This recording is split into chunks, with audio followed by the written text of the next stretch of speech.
Hello everyone, welcome back to the channel. If you're planning for the 2026 intake, I know you are planning under pressure.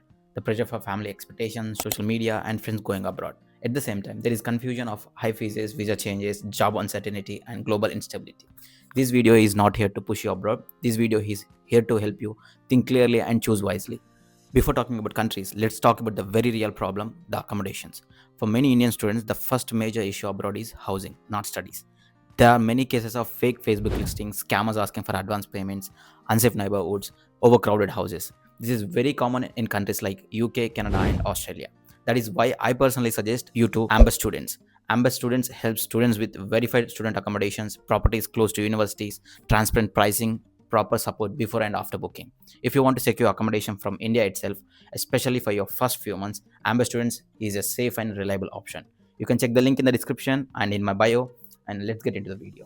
Let's talk about the first country which stands top of the list, that is UK, which has always been a popular destination for many Indian students. And nowadays, the courses like business, data science, AI engineering, healthcare, and law are like most popular courses which is chosen by international students. And if you talk about the duration of the courses, the bachelor's is commonly 3 years, and for master's degrees, it's 1 year, and most of the management courses are like for 2 years. So the fees is around 14 to 30 lakhs per year for a bachelor's degree, and if you talk about master's degree, it is 20 to 28 lakhs per year. Let's talk about the living cost in UK, and I can say that UK is one of the costliest place to stay.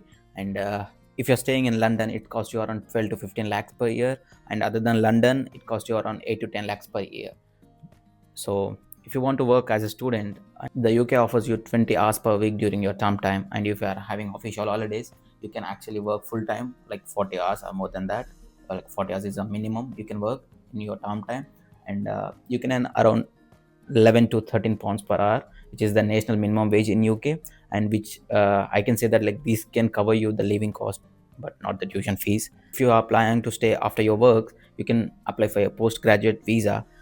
So recently, this can get you 2 years of post-study work visa coming to UK before 2026 and applying for PSW. And after 2026, it's gonna be like 18 months. There has been very harsh rules recently, and you can't get a direct PR if even like you're coming as a student, and you need a skilled worker visa for applying for PR, which is nowadays it's gonna be like 10 years, and like mostly if you're earning 50,000 pounds per year, that's gonna be 5 years, but there are some exceptions for that.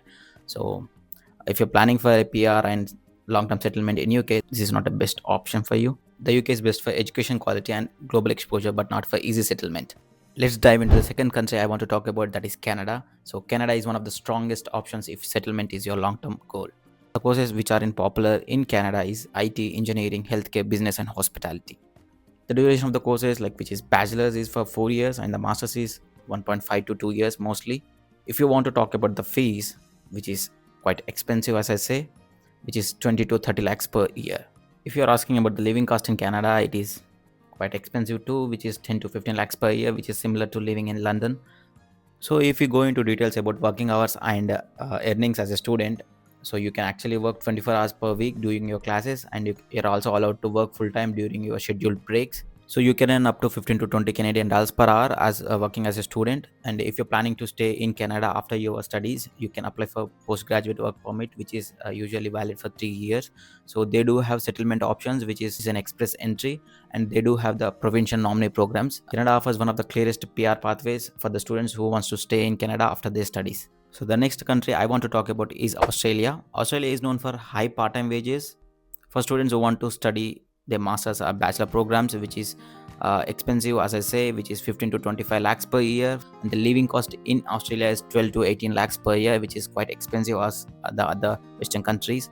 So guys, if you're planning to work as a student during your studies, you can actually work for 48 hours, which is more than UK only allows you to 20 hours per week, but Australia allowing you 48 hours per week, so it is 4 hours more than the UK standards. So if you are working more than 48 hours, that's gonna be a visa violation. But you can earn 20 to 25 dollars per hour, which is Australian dollars.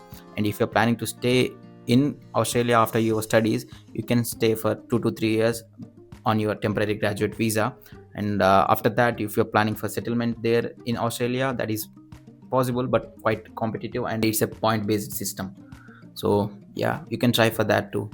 The next country I want to talk about is United States. The USA offers top education but comes with higher risk. We all know that the Trump administration is making many changes, which is very tough for international students to get into US. And the fees is very expensive comparative to other countries, which is 25 to 50 lakhs per year. And we all know that why US stands top in the world. And the living cost in US is 12 to 20 lakhs per year. And the working hours are like same like UK, which is 20 hours per week. In you can only work in campus based jobs, not other than the campus jobs. So the earnings are 10 to $15 per hour. So you can only work 20 hours a week. So keep that in mind if you're planning to go to US. So after your studies you can actually apply for OPT, which is 1 year, and if you are choosing a STEM OPT, which gives you additional 2 years. The settlement reality is very tough, and it goes through the H1B lottery and the long green card process, or nightmare for many people. So the US is suitable mainly for STEM and research focused students, which are the medical students. I say they can have a clear career after their studies.